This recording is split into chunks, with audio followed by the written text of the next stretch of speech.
What's going on, Spotlighters? I am here with the wonderful actor Ali Agirnas, who is in the Netflix series Godless, which is nominated for 12 Emmys, starring Jeff Bridges. I'm here to talk to him. Stay tuned. You're tuned in to AfterBuzz TV, the ESPN of TV talk. Now, let the buzz begin. What's going on, Spotlighters? I am here with the very handsome Ali Agirnas. I keep saying it differently. I apologize. I want to say it in Spanish. I want to say it in English. I want to say it in all kinds of languages. This is, say it, Wisin and Yendo. Yendo, yes. I just found out that Ali likes to listen to some reggaeton, so we're going to get along, Ali. I like it. That's awesome. I love this song. This is a great song. I'm going to go home and download it. It's good reggaeton. It is. It's really good.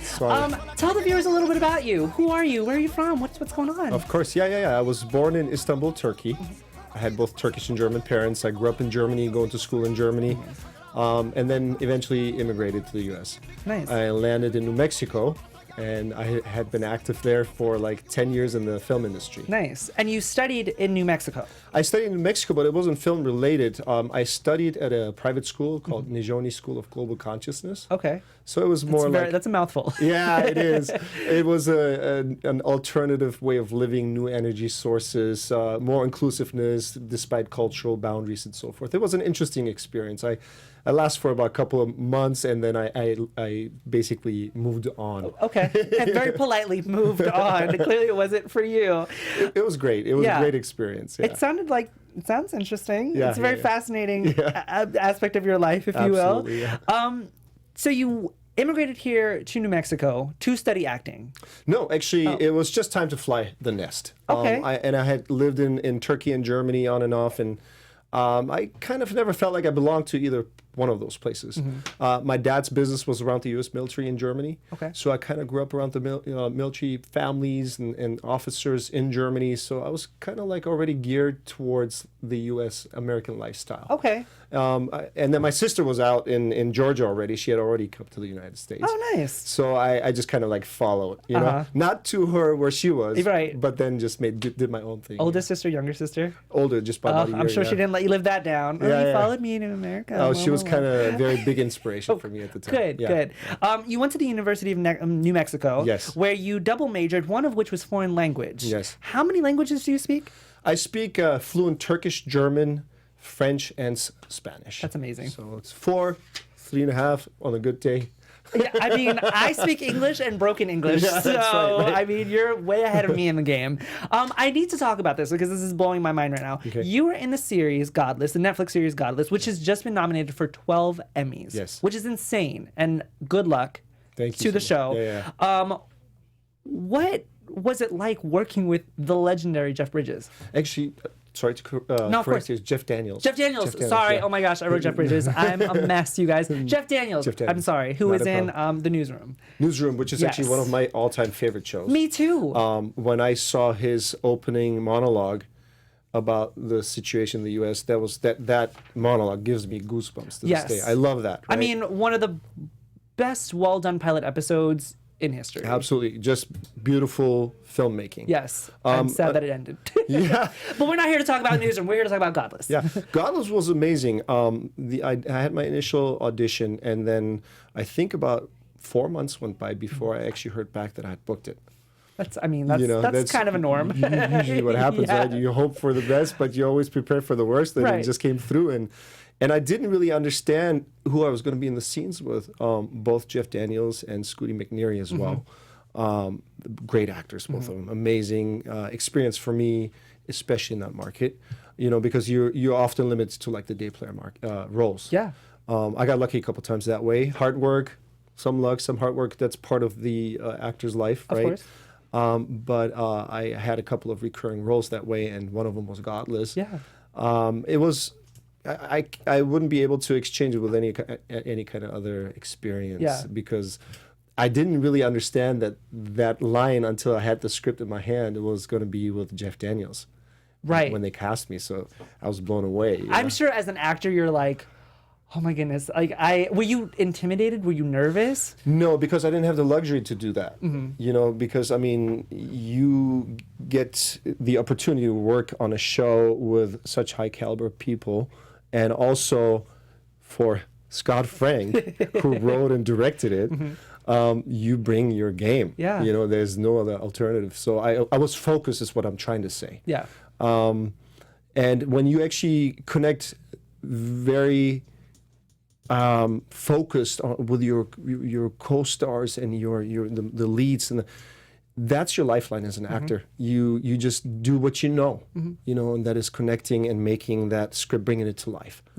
It was great actually during scenes, during takes.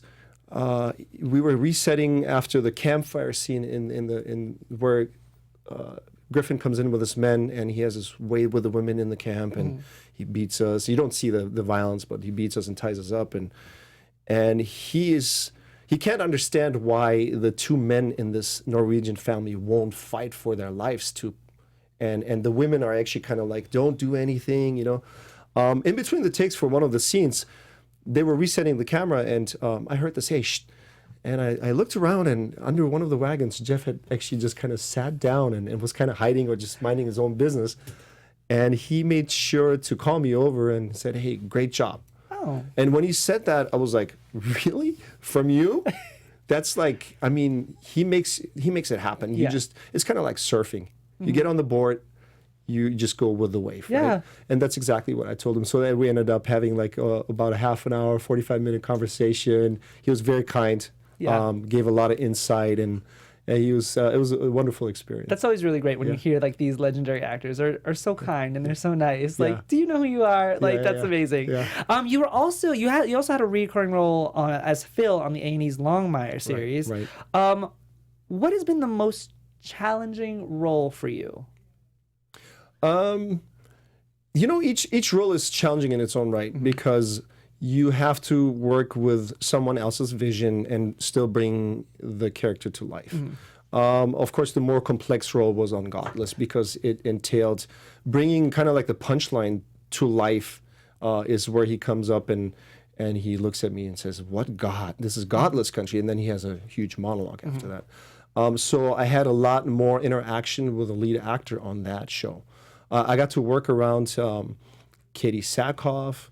And other actors on Longmire, right? And it was a lot more physical action. There were fighting scene.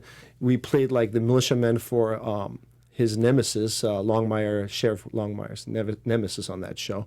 So there was a lot more physical action. There were fighting scenes. There were a lot of in the camp and so forth. But there wasn't so much focused dialogue on that. So that in itself was also challenging because it demands something different from you. Yeah.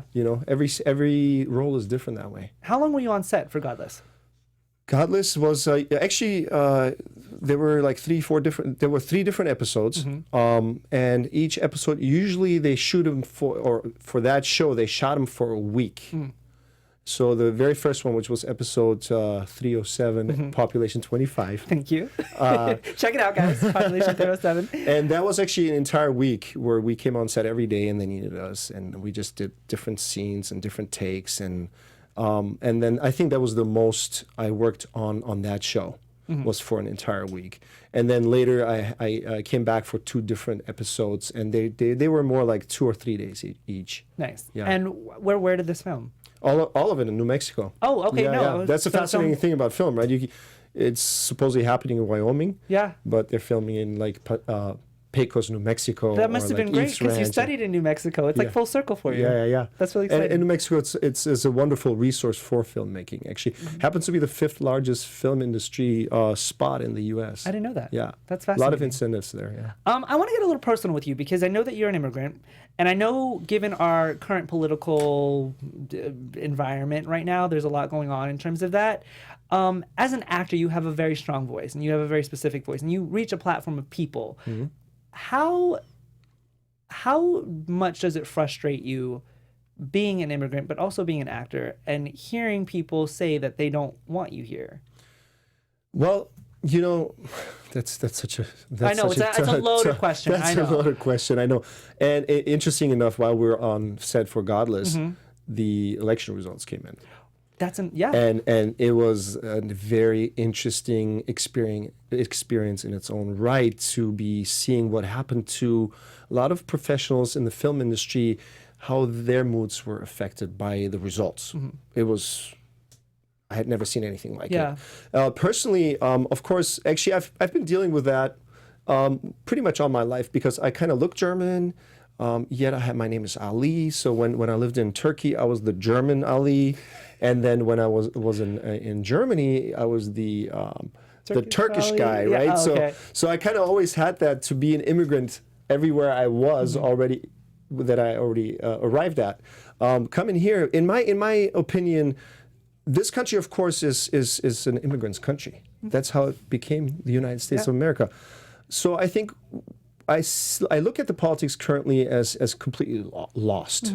You know, it is not in the sentiment of the United States of America, but it's also nothing new because if you know about U.S. history, politics have always wavered between more inclusive, less inclusive, between those two camps. It goes back and forth, and there have been laws. They were written to keep certain groups, immigrant groups out, to, you know, you name it. Yeah. We seem to be going through different phases.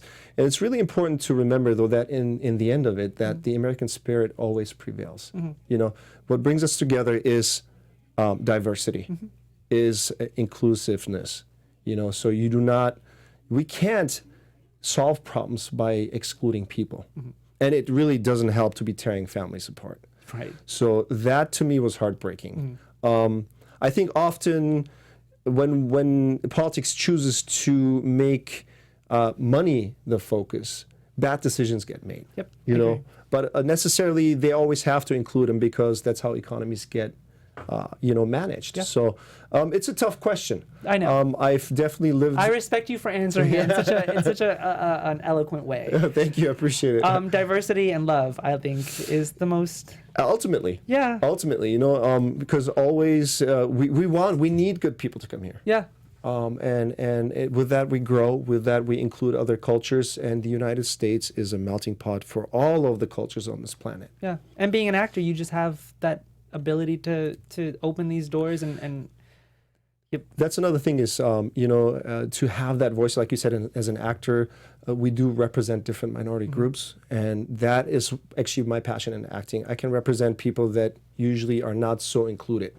The roles that I get chosen for are like the guy from the Middle East or German, or usually that don't play the lead actors but support, and it's an important part of production. Yeah, you know. But Ali, thank you so much for joining us today, and for taking that loaded question and for letting the viewers into your life a little bit. I enjoyed working with you and talking to you today. You guys, if you haven't checked out the Netflix series Godless, it is, like I said, nominated for 12 Emmys with Jeff Bridges, not Jeff Daniels, my bad. Ali, where can they find you? Yeah, it's in Twitter, I'm at AAGIRNAS, at Agirnas basically, and then also Instagram and Facebook. Awesome. Guys, if you want to keep up with Ali's work, go there. I am Timothy Michael. You can find me everywhere at I am Timothy Mike. We will see you guys next time.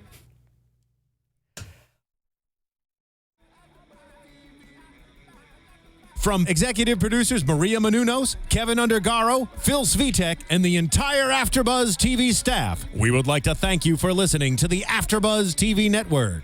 To watch or listen to other after shows and post comments or questions, be sure to visit AfterBuzzTV.com. I'm Sir Richard Wentworth, and this has been a presentation of AfterBuzz TV. Buzz you later. The views expressed herein are those of the hosts only and do not necessarily reflect the views of AfterBuzz TV or its owners or principals.